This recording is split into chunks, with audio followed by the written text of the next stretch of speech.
बात करें हम कुछ आईपीपीएस मौदों के बारे में। हाफिज एहसान साहब माहिर कानून हमारे साथ मौजूद हैं। हाफिज साहब, एक तो ये बताइएगा कि आईपीपीएस मौदों को रिविजिट किया जा सकता है या नहीं, अगर रिविजिट किया जा सकता है तो कब किया जा सकता है और इसकी मुद्दत कितनी होती है? सर शेख तो ये है कि दुनिया का हर कॉन्ट्रैक्ट जो किया जाए उसे रीनिगोशिएट किया जा सकता है। कोई हरफ आखिर नहीं है कि आप उस कॉन्ट्रैक्ट जो है उसको एक दफ़ा आपने कर दिया है और आप उसकी रीनिगोशिएशंस के अंदर नहीं जा सकते। दूसरा उस चीज़ के अंदर ये है कि रियासत या रियासत के इदारे जो है, अगर कोई ऐसा कॉन्ट्रैक्ट होता है जो पब्लिक पॉलिसी के ख़िलाफ़ चला जाता है या नेशनल इंटरेस्ट के ख़िलाफ़ चला जाता है, या हमारी जो नेशनल इकॉनमी है वो वाइबल नहीं रहती, या हमारी जो डोमेस्टिक कंजम्पशन जो है उसके अंदर कंज्यूमर पे नहीं कर सकता, और सिर्फ इस बुनियाद के ऊपर उसे इंटैक्ट रखना कि जी हमने लायबिलिटी करनी है और इंटरनेशनल कोर्ट ऑफ आर्बिट्रेशन के अंदर चले जाएंगे, ये कोई ऐसी रीज़न नहीं है कि जिसकी बुनियाद पे हम ये कहें कि इन आईपीपीज़ को हम प्रोटेक्ट करें। दूसरा, बार बार जो रेकोडेक का दिया जा रहा है, रेकोडेक का केस और इन केसेस से ऑल टुगेदर डिफरेंट है। रेकोडेक के केस के अंदर जब एग्जीक्यूशन की तरफ गया नहीं था तो अवार्ड ऑफ कॉन्ट्रैक्ट्स वाला जो मामला था उसके अंदर सुप्रीम कोर्ट ने जंप इन किया था, और उस जंप इन करने के बाद जो था वो हमारा जो एलिगेशन उसके अंदर था कि हमने करप्शन का था, वो किसी भी स्टेज के अंदर हमने इंटरनेशनल कोर्ट ऑफ आर्बिट्रेशन के अंदर पॉइंट नहीं किया था। और अगर वो इतना ही एग्रीमेंट्स को वो ना मानते होते तो जिस लायबिलिटी की तरफ आए थे उन्हें वो कॉन्ट्रैक्ट सूट करता था, और वही रेकोडेक कंपनी जो है वो पाकिस्तान के अंदर आके उस कॉन्ट्रैक्ट को चला रही है, और वो जितना हो सका बेस्ट टर्म्स के अंदर उसे दोबारा रिनेगोशिएट किया गया। अब इन ये जो कॉन्ट्रैक्ट सैरिश आए हैं इसके अंदर 5 गवर्नमेंट ऑफ पाकिस्तान के लोग जो भी लोग थे और जिस टेन्योर के अंदर भी उन्होंने ब्लंडर्स किया है। नंबर 1 उसके अंदर ये है कि हमने जो भी पॉलिसी बनाई उस पॉलिसी के अंदर दुनिया के हर मुल्क के अंदर जो आपके आईपीपीज़ होते हैं, लाइकार कंट्रीज जो हैं, वो ट्रांजिट पीरियड्स के लिए आते हैं, वो आपका कभी भी परमानेंट सॉल्यूशंस नहीं आते, और आपका वो स्टॉप गैप अरेंजमेंट्स जो होता है वो शॉर्ट टाइम के लिए आता है। हमने इनके अंदर 25 से 30 साल के कॉन्ट्रैक्ट किए। हमने इसके अंदर डॉलर्स जो है उसके अंदर इसको तय किया कि हम आपको देंगे, जो पे एंड बेक एग्रीमेंट से हमारे जो इलेक्ट्रिसिटी परचेज के थे, हमने इसके अंदर उन्हें कंफर्म प्रॉफिट कहा कि हम आपको 16% देंगे। हमने इसके अंदर उन्हें सॉवरन गारंटी कहा, और उसके बदले में जो था जो चीज़ें उन्होंने करनी थी आज तक वो नहीं किया। और हमारा जो भी मिनिस्टर आता है, चाहे वो फाइनेंस का आए या हमारा पार का मिनिस्टर आए, वो हमेशा इन आईपीपीज़ का स्पोक्स पर्सन बन के आता है, और वो हमें डराता है उस चीज़ के अंदर कि अगर हमने इनको हाथ डाला इन सेक्रेट काउस को तो शायद हमारा मुल्क जो है वो उसकी इंटरनेशनल क्रेडिबिलिटी रैंकिंग नहीं है। आप दुनिया के किसी इंस्टीट्यूशन से पूछें, वो आपको यही कह रहे हैं कि इन कॉन्ट्रैक्ट्स को रीनिगोशिएट करें, और उसकी 5 वजह हैं। नंबर 1 ये है कि इन कॉन्ट्रैक्ट्स के अंदर आप चेक करें कि इनके स्पॉन्सर्ड कौन से। जब हमने फॉरेन डायरेक्ट इन्वेस्टमेंट वाली बात की थी, इनके स्पॉन्सर्ड कौन से हैं। दूसरा इसके अंदर यह है कि जो इंपॉर्टेंट चीज़ है कि जब हमने ये कॉन्ट्रैक्ट्स किए थे हमने इनका हीट ऑडिट किया था कि इनकी कैपेसिटी क्या है और इन कैपेसिटी के मुताबिक चार्ज हमें क्या कर रहे हैं।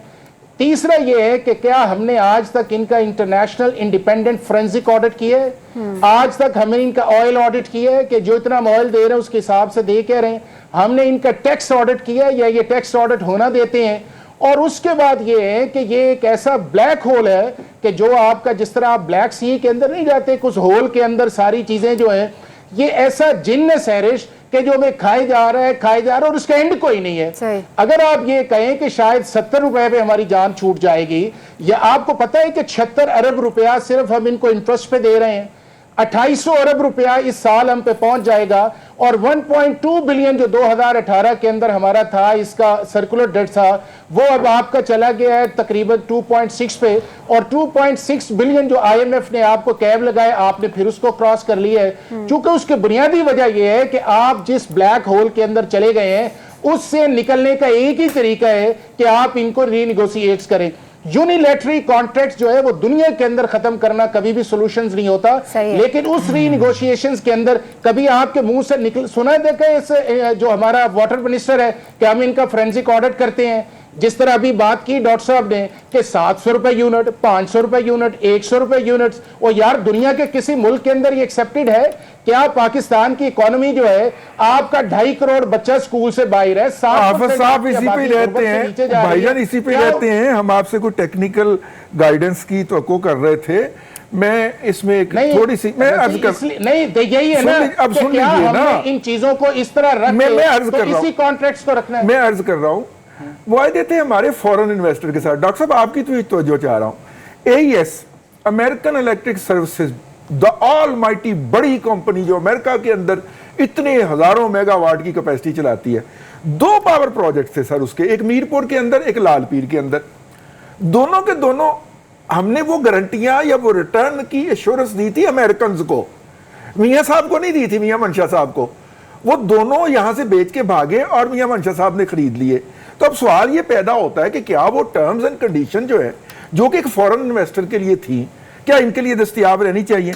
यही केस कैपको का है, यही केस हबको का है। हबको ज़ेरल ग्रुप के पास था, उसके बाद 1-2 और हाथों से होता होता जनाब मौजूदा ओनर्स के पास पहुंच गया है। वो जो हमने ऑफर किया था उस वक्त इंसेंटिव, वो तो हमने फॉरेनर्स को ऑफर किया था हम उनको लेवर करने के लिए। ये जो अब डोमेस्टिक आ गए, एक तो ये इशू हो गया।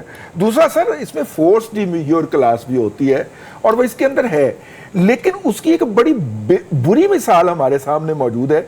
मुशर्रफ साहब नए नए आए थे सर, और उन्होंने ये साबित करना था कि ये IPPs के अंदर बड़ी करप्शन हुई है। लिहाजा उस वक्त के जो वापडा के चेयरमैन थे जनरल जुल्फकार साहब, वो डंडा लेके दिवाले हो गए। हापको के शेयर की स्पेकुलेशन उससे बाद और उससे पहले कभी इतनी ज्यादा नहीं हुई। एक दिन वो बयान देते थे हापको का शेयर अपर लॉक लगाता था, दूसरे दिन बयान देते थे लोअर लॉक लगाता था स्टॉक मार्केट के अंदर, लेकिन उससे उन्होंने 0.5 सेंट की कमी करवाई और मुद्दत के अंदर 10 साल की तौसीह दे गए उसको। ठीक है, आई मीन आपने 6.5 मतलब कि शायद 6.5% उसका पर यूनिट कॉस्ट थी और उसको पे करवा लिया। तो कोई मिसाल अच्छी नहीं है सर हमारे यहाँ। अब उस वक्त मुझे मौका दीजिएगा। जी मार्शल्ला के दौर के अंदर सर, और जर्नैल जो है वो नेगोशिएट कर रहा है, ऑल द पैट्रियोटिक पर्सन, और उसने ये नेगोशिएट किया, वो 10 साल के लिए वही पावर प्रोजेक्ट हम पे और मुसल्लत कर गया। तो इसलिए मुझे तो डर लगता है सर रीनेगोशिएट के साथ। जी डॉक्टर साहब।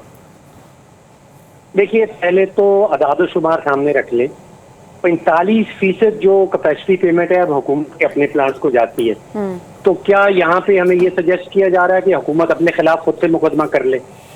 40% जो कैपेसिटी पेमेंट है वो सीपेक के प्लांट को जा रही है। तो यहाँ पे क्या ये सजेस्ट किया जा रहा है कि हम चाइना के खिलाफ मुकदमा कर दें? 15% ऐसी कैपेसिटी पेमेंट है जो प्राइवेट सेक्टर पाकिस्तान के अंदर जा रही है। तो 85% जो है वो तो या सीपेक है या हुकूमत खुद है। दूसरी बात, अभी तक पाकिस्तान की सारी तारीख में जब भी हमने पाकिस्तानी वकला की बात सुनी है तो आलमी अदालतों में जाके नुकसान उठाया। 10 में से 9 केसेस हम हार चुके हैं। अच्छा। उनके ऊपर पेनल्टीज लगती हैं, और सबसे बड़ा ये $6 अरब का जो टीका लगा हमें रेकोडेक के बारे में, कार की जितने प्लांट, जितनी भी लिटिगेशन हमने आलमी अदालतों में की है, हमारे पाकिस्तानी जो वकला हैं वो हारे हैं, वो जीते नहीं हैं। और दूसरा पॉइंट जो मैंने पहले आपको ये बताया, वो सारे डॉक्टर पाकिस्तानी लॉयर्स, सारा कुछ सीपेक का मामला है, सारा तो हुकूमत के अपने तो किसके खिलाफ मुकदमा करना है? हमने चीन के खिलाफ मुकदमा करना है, हमने हुकूमत के खिलाफ, हुकूमत ने खुद से अपने प्लांट के खिलाफ मुकदमा करना है। किसके खिलाफ मुकदमा करना चाह रहे हैं? ठीक हो गया। अब वो अपने तो देखिए नहीं, मुकदमे की तो बात ही नहीं है। मुकदमा तो सेकंड ऑप्शन है। उससे पहले जिन पॉइंट्स पे मैंने बात की थी, गवर्नमेंट ऑफ पाकिस्तान क्यों नहीं उनको इनिशिएट करती? बिल्कुल सही, बिल्कुल सही। अनवर भाई।